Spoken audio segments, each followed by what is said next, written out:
Hello, welcome to Enchantment of Eternity's review for Mr. Robot, Season 4, Episode 1, Unauthorized. This video is part of a series of videos where I review every episode of Mr. Robot. So I'll have to start with a spoiler warning for Mr. Robot up to Season 4, Episode 1. If you haven't seen up to this point, you may not want to watch this video, otherwise some things will be spoiled for you.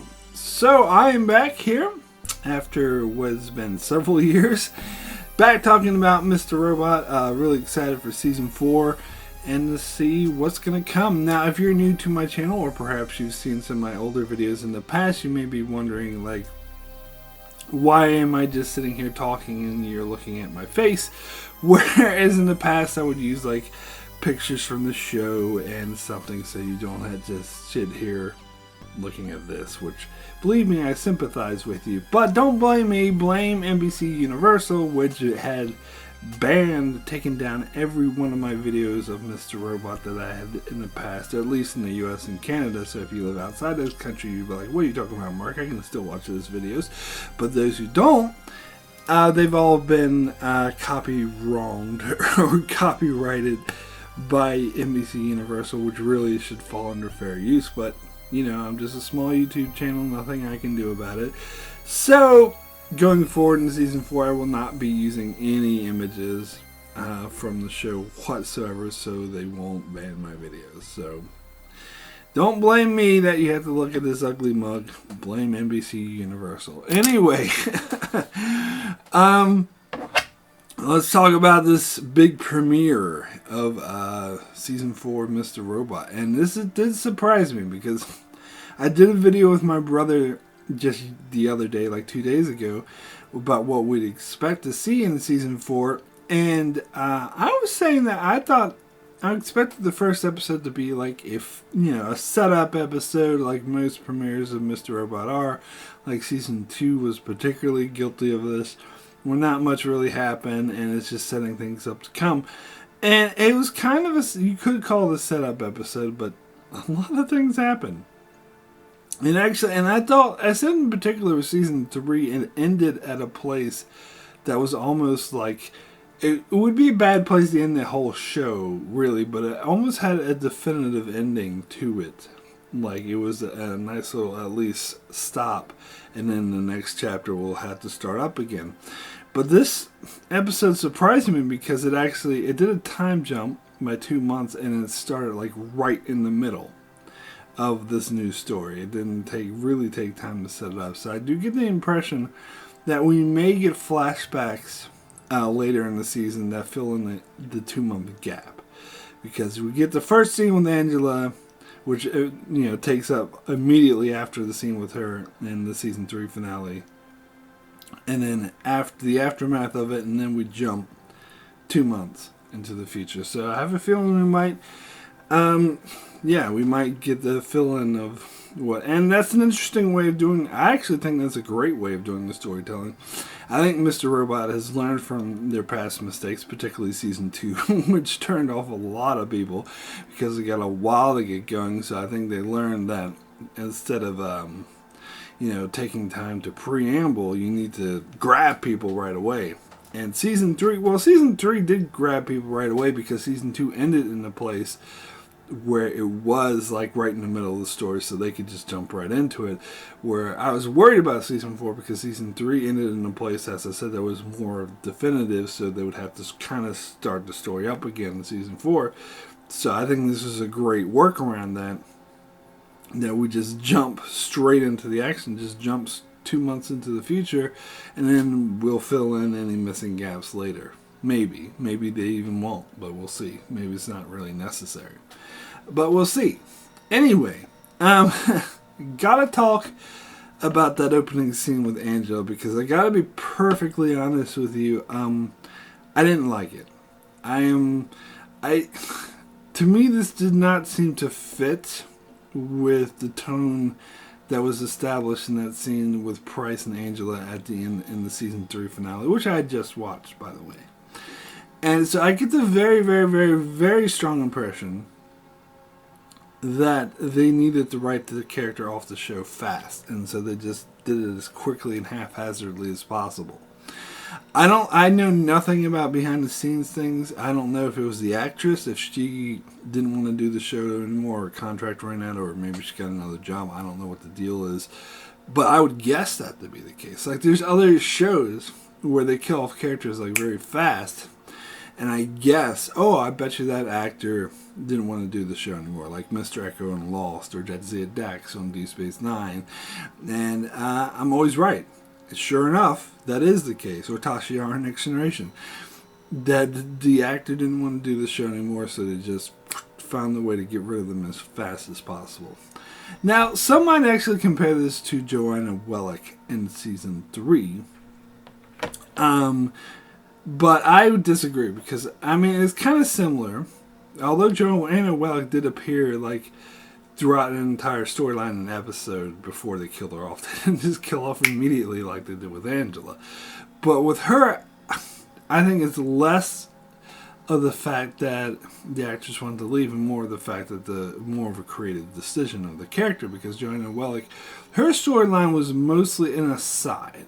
It didn't really push the main storyline of Elliot forward, and her character seemed to be more of a distraction and seemed to be taking up time, and a lot of people, including myself, did not like it. And so, to me, it made a lot more sense that they would consolidate that and get rid of it so they could focus more on what's more important. I don't think that's the case with Angela. Angela has always been an important part of the show. She's been integral to the story. She's particularly integral to Elliot's story. And plus, just the way they didn't even have her throughout the whole episode, they just killed her off in the very first scene, that does make me believe it's not a creative decision. That for whatever reason, the actress didn't want to be in the show anymore. Now, I could be wrong. Maybe Angela will appear more in flashbacks throughout season 4 and prove me wrong. But even if she does appear now and then, I think it's clear that the actress didn't want to be a main cast member anymore. That's just my guess. As I say, I have no concrete evidence or anything to support this. Just based off of the show, and as I said, whenever I made this guess before, just based off of the show, I've always been right. But, I could be wrong here. But either way, I don't think it works. I do think it is just as sloppy as when they kill off Mr. Echo or Jadzia Dax, if not no more so. Because I think they really changed the tone. I think the tone, I just watched the season 3 finale, and I think it's very clear that Price had brought Angela to his mansion to protect her from White Rose, and because she was going crazy. She was on the street, she was like, oh, she was like a hobo living on the street saying, White Rose, love me.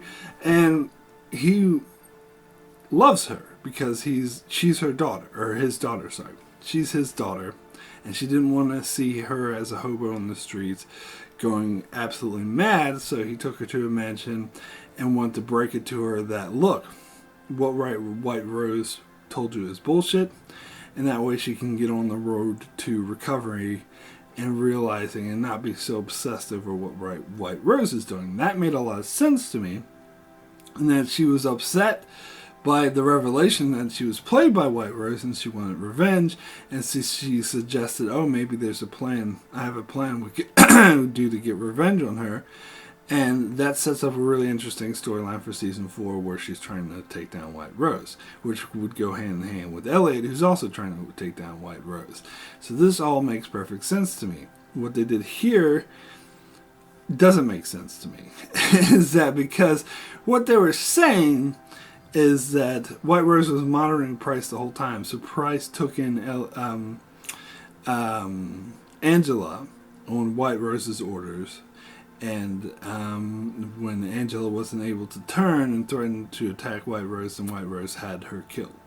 That doesn't make any sense, because as it stood, as she was a hobo on the street going, I love White Rose, Angela's not a threat to White Rose at all. White Rose should not give a flying rat's ass of whether or not Angela's a hobo on the street going, White Rose, love me, listen to me. That doesn't interfere with White Rose's plans. That doesn't affect her plans at all. So it makes no sense that she would have Price pick her up on the street, because at this point, she's actually, not only is she not a threat, she's like actively not a threat, because she's still totally devoted to White Rose. So why would White Rose want Price to undevote her, or to take away this undying devotion that Angela currently has for White Rose? Because Angela was not a threat to White Rose until Price told her what she told her. So it makes zero sense that White Rose would put Price up to this. What makes more sense, as I said, is as they presented in season 3, that Price did that for Angela's benefit, because he's her father and doesn't want to see her suffering as a hobo in the street, and wanted her to come to terms with what really happened. And so he took her to a secluded place away from White Rose to try to help her. And then when she said she wanted to go after White Rose, Price was against it, because he knew how powerful White Rose was, and that it would eventually lead to her death, and so tried to talk her out of it. It makes no sense that he had a wire on him the whole time, and he knew that White Rose was listening. If he knew that White Rose was listening, why would he actively tell her, convince Angela that White Rose's plan or whatever to change the time, or whatever the fuck she told Angela her plan was? Why would he convince her, try to convince her that bullshit, if he knows that White Rose is listening? So I reject this whole thing. I think it was very sloppy writing. I think that for whatever reason, they very haphazardly just wanted to get rid of Angela as soon as possible. And yeah, I didn't like it. I'm sorry to say. I think it's not consistent with the previous season, and it doesn't fit, and it's not particularly good storytelling, because Angela would have been more interesting to keep her around, to have her affect the story. But I think and again, this is just guesswork, but I think it's very clear that for whatever reason they couldn't have the actress on the show anymore, so they had to get rid of her, and so they tried to do the best they can to make her death matter. And so it will affect the characters going forward. So it's the main motivation for Elliot, and the main motivation for Price, perhaps. We'll see. Now,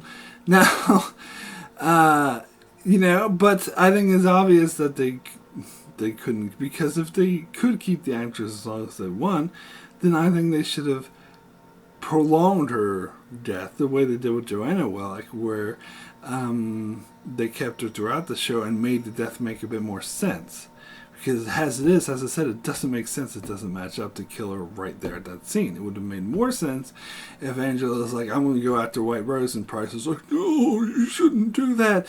But Angela's like, no, fuck you. And then so eventually Price has to take Angela back into the city, and then Angela does something, goes online or something to try to actively foil White Rose, and she finds out about it, and so White Rose sends a bunch of goons to kill her.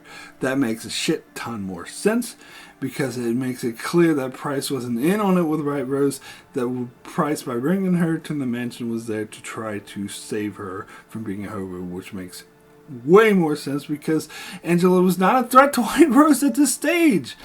So if you wait until after she gets back from the mansion, and then she becomes a threat to White Rose, then White Rose kills her, that makes a billion times more sense. So I'm convinced that the actress did not want to stay that long, that she needed to go as quickly as possible, so that's why they had to kill her off in the very first scene. If that's not the case, then it's just sloppy writing. I have more faith in Sam Esmail. So that's just the way I think. Anyway, this is me. The rest of the episode I actually did like. that was the main issue I had with this episode. The rest of the episode I thought was really good. I think for whatever reason they had to kill off Angela immediately, but once they moved beyond that, what they did with that was actually really good. So I thought this episode was really powerful after that. Particularly, we jumped straight in. As I said, we don't fuck around with any preamble. We jump straight in to Elliot and Mr. Robot hacking Jake Busey, which I loved. And I love the fact that you heard Christian Slater at first, but then they kind of switched between Elliot and Christian, and Mr. Robot. And I love that. I think that because it shows that the two were harmonious again, which, as I said, this is something that they were building towards throughout the first 3 seasons, particularly season 2 and 3, like when Elliot and Mr. Robot were at odds with each other. But towards it was a nice journey that we got to at the end of season 3 where they started to reconcile. And so throughout season 4, you have them together again. But the relationship still isn't all sunshines and roses. And I love there's a new dynamic. And this is where they took the Angela's death and made it into good storytelling.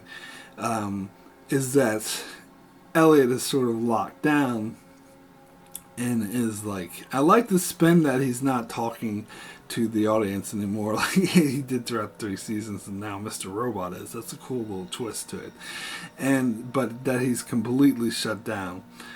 And because he was so affected by Angela's death, and all he wants is he's driven by revenge. So I think this is going to be his character story for season 4, that he needs to get out of that revenge kick. But anyway, the whole thing with hacking Jake Busey and blackmailing him, like, that's classic, because that's like how the whole entire show of Mr. Robot opened. It opened with him sort of, I believe that was also someone involved in child molesting or kiddie porn or something like that. So it was very similar but that scene, that had nothing to do with anything. He was just doing that for shits and giggles, where here he's doing it for a reason. He's doing it to get the White Rose because it's a lawyer that, works for him. So he's trying to get to the heart of her finances and sabotage her. Which is really interesting. And so this whole sequence was like really intense and really amazing. And I watched it several times, and it was interesting because we know from the rest of the episode that Jake Busey gives Elliot a name, but that name ends up being just a trap. There's something there that somebody obviously, a key phrase that somebody obviously told him to say in case he was in trouble. And when I watched that scene again, I saw it made total sense, because it happened on the subway after he pulled the gun on Elliot. Elliot's like, yeah, I'll put the gun away, I'm going to release all this. And so Jake Busey's not a willing partner with Elliot. He's being coerced. And so you could see, because when I first watched this scene, I thought it was weird that he just automatically volunteered, oh yeah, I have a contact, because it seems like that he was too willing to volunteer this information, because Elliot sort of had to coerce or push any information out of him. So it seemed a bit weird that he was all of a sudden just willing to just actively throw this out there. And so in retrospect, hearing that it was a trap, that makes a hell of a lot more sense. And in fact, Elliot should have actually noticed that too. He should have noticed how weird it was that he was willing to just volunteer that information like that. But it makes sense for Elliot's character, because he was so obsessed with getting revenge on White Rose. Maybe he thought, oh, this guy can see how evil White Rose too, and that's why he's volunteering the information, which is naive, because obviously he's doing that to get back at Elliot, because he's not happy with what Elliot's doing with him. Basically, he's putting his life in danger, and as he finds out, he has to commit suicide because he realizes there's nothing Elliot can do to save him. So that's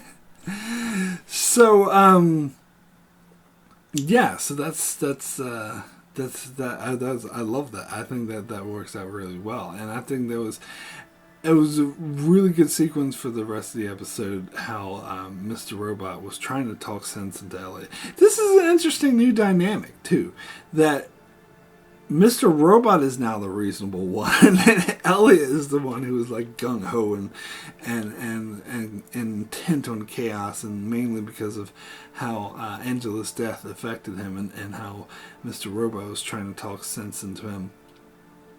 And he wasn't hearing it, and he's like, no. And Mr. Robot tried to warn him, look, this is not this. We need to vet him. This is too dangerous. We can't just go there. And he turned out to be 100% correct, because it was a trap. And that was pretty cool too. I don't don't know. It was a bit weird how Elliot just happened to find the one book on the shelf saying no exit, and he just happened to flip the right page that had the name of the the guy he was supposed to meet. That seemed a bit convenient to me, but whatever. It was really interesting. It turned out to be a trap. And then, of course, we get a cameo by Sam Esmail. I recognize him immediately. It's like, hey, it's Sam Esmail. And there was an interesting fake out how they, poisoned him, and he was like, goodbye, friend. Which, of course, is a nice callback. That's kind of the tagline of season 4.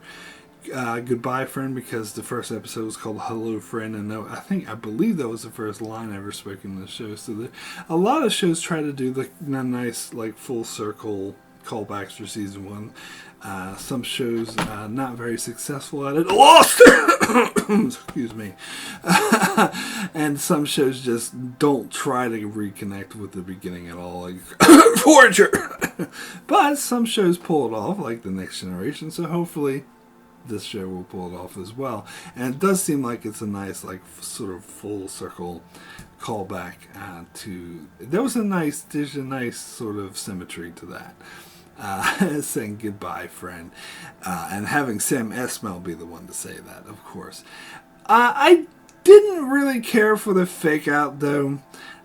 Because when they had the credits show up after, like, Elliot, appeared to have died, and they had the credits saying producer Sam Esmail, and I was so pissed off. I'm like, they can't fucking end the episode like this, because obviously Elliot's not gonna die. We still got 12 more episodes left. They're not gonna do the rest of the season in all flashbacks or without Elliot or Mr. Robot. It's just not gonna happen.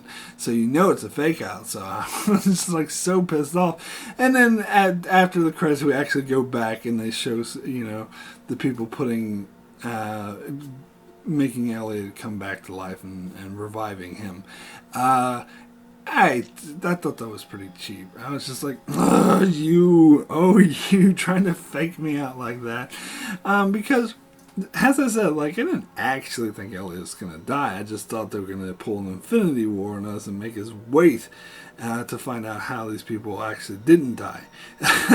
But, which also really pissed me off, by the way. But at least it didn't make us wait a week, but that was still just, it was like that was a bit cheap, I think. But it's interesting because, of course, we see Price was the one. This is kind of foreshadowed by the fact Mr. Robot points out that the building that they went to was owned by E Corp.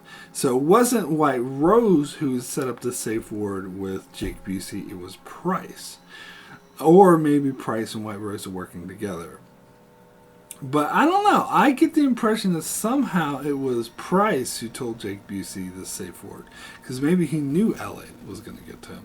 Now, question is, like, what is Price's motivation? Is he still working with with White Rose, and so he's trying to deter Elliot, and so that's why he killed him, to be like, and then brought him back to be like, look, this is what White Rose is going to do to you.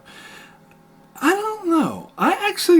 I want to think, and I think there's a strong possibility that is the case, but I personally would rather Price wants to go after White Rose as well, because of what we saw at the start of the episode, how upset he was that she killed Angela.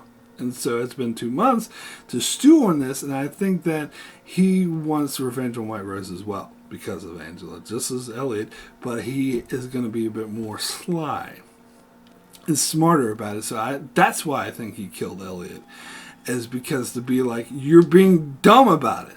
You're being stupid. You're being too obvious. White Rose is going to catch you, and she's going to kill you. And so I'll demonstrate what she's going to do to you because you're being really stupid about it.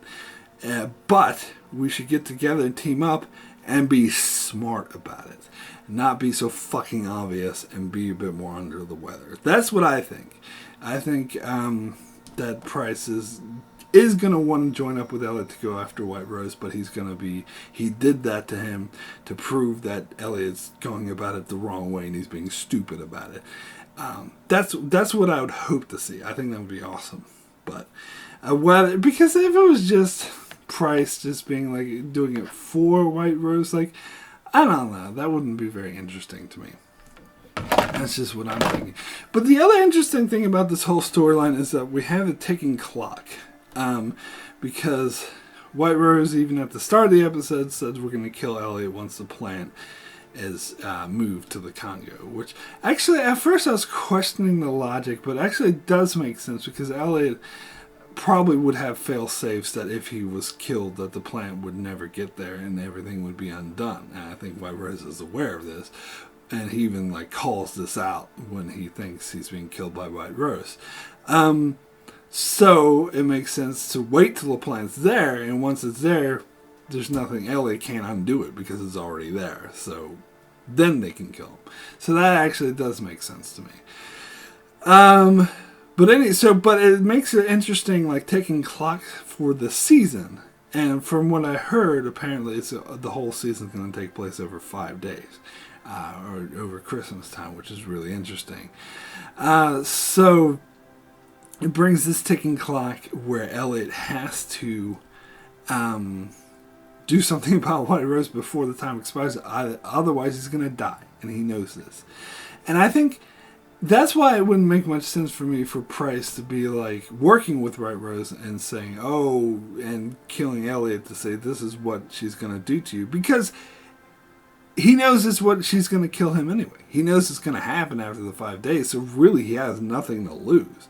He's like, oh no, I better stop so White Rose doesn't kill me, so therefore after 5 days she can kill me.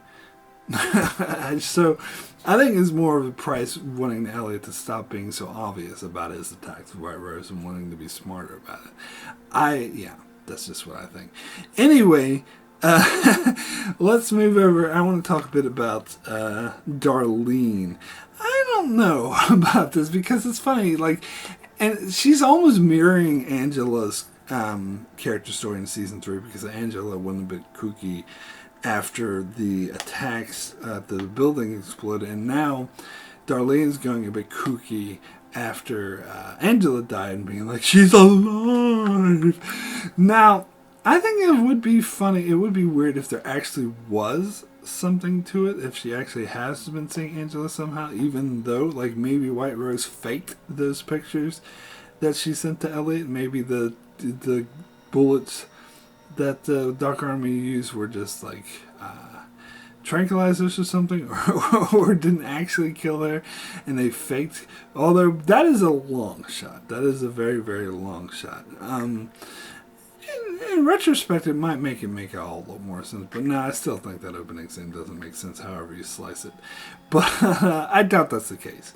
I think that Darlene is just being crazy, because of course they make it clear that she's on all kinds of drugs, and the whole thing with her at having a house party, that to me that was very reminiscent of season 2, and it's not very interesting. I didn't really want to see that again. So I wasn't a huge fan of Darlene's storyline in this episode. I hope they actually may do something with her that makes her a bit more productive going forward. Now, Dom DePiro's storyline, I loved. I thought was really interesting.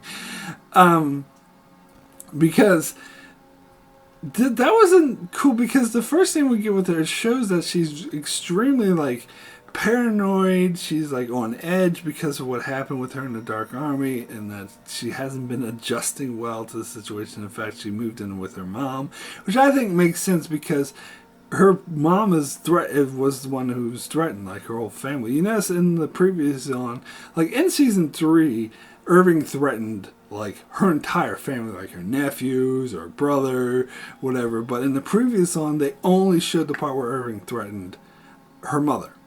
So I think that's what she's focusing on. So she moved in with her mother to try to keep her safe. So she's in this heightened state of paranoia, and it shows that her mother just hired some guy to redo the bathroom, and she pulled a gun on him because that's how fucking paranoid she was. And I love how oblivious her mother. I thought this was actually quite funny. How oblivious her mother was to the fact that she pulled a gun on her, on that good dude that was there, and the dude was just freaked out and didn't say anything about it. So, but what I love about the storyline is that it shows her in such a high state of anxiety, and you think, oh, she's just being paranoid. But then you get the other scene that shows that her paranoia is fully justified. In fact, she was actually caught off guard when, she was having a dinner with some woman that her mother met, and she found out that the mother was trying to set her up. And she was like, "Oh, I'm really sorry." Like, she seemed like a really quirky taxidermist who what really was not Dom's type. And so she tried to let her down. And then she was being all quirky and funny, and just out of the blue, she's like, "Oh yeah, you should go get some rest so you can be ready for a debriefing of Santiago, because you've been putting it off so long, it's getting suspicious, and that's quite dangerous, and we don't want that, because I might have to slit your mother's throat."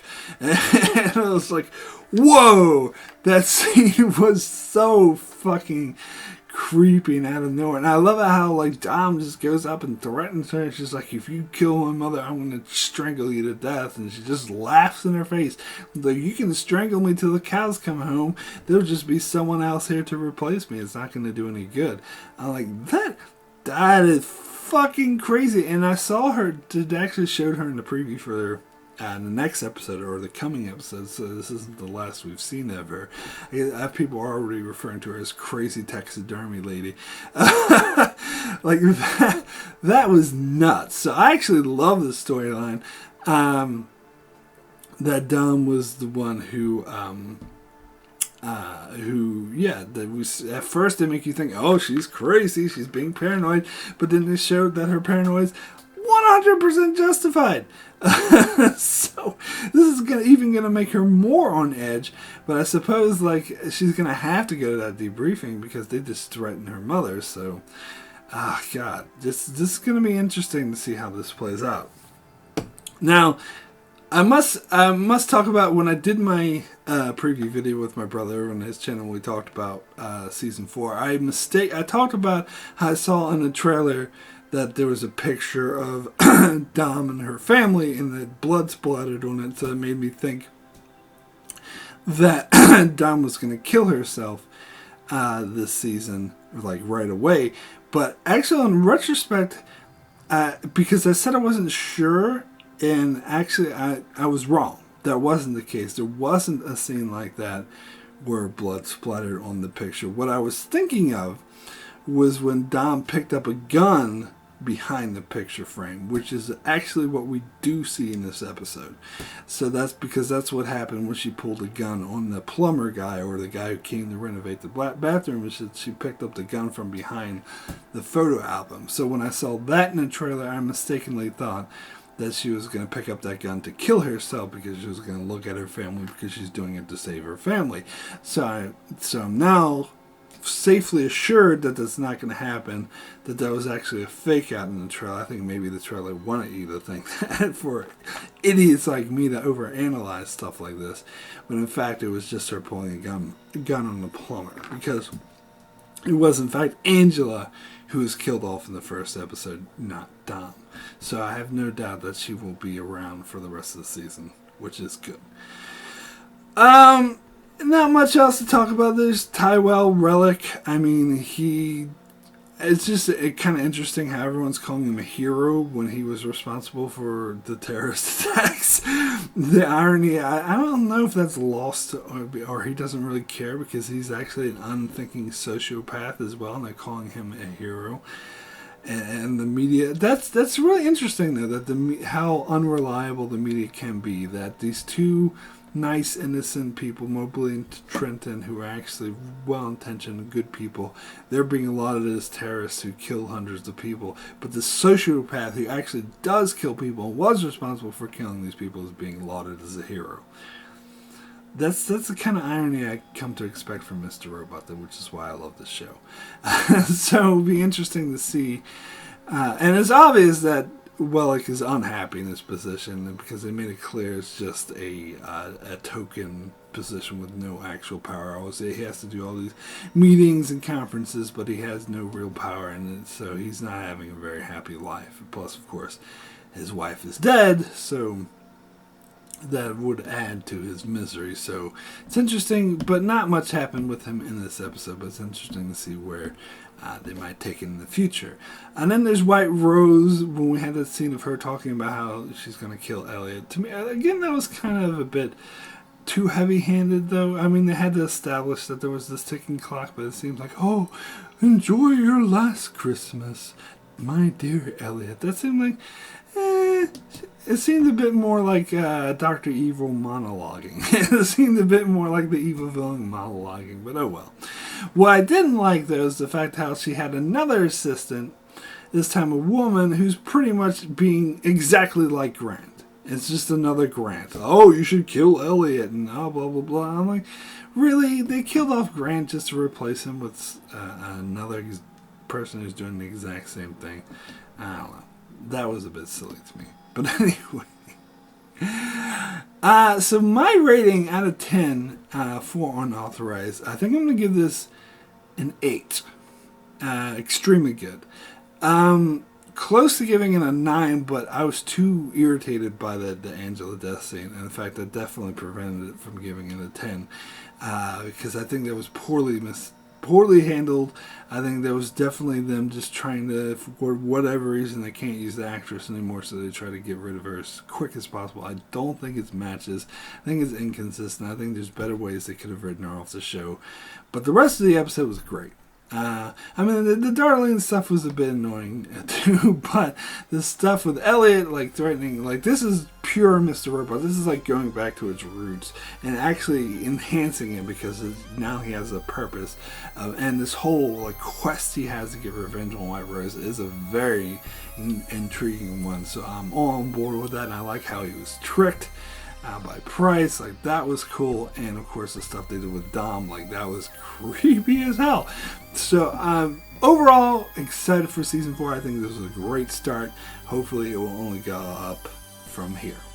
So that is it for my review of Mr. Robot Season 4. Thank you so much for watching. Be sure to check out my channel every week as I continue to review episodes of Mr. Robot. Also be sure to check out my channel as I cover many other shows like Star Trek, The Expanse, Lost, and more. So be sure to subscribe so you can keep up with all that. And thanks a lot for watching.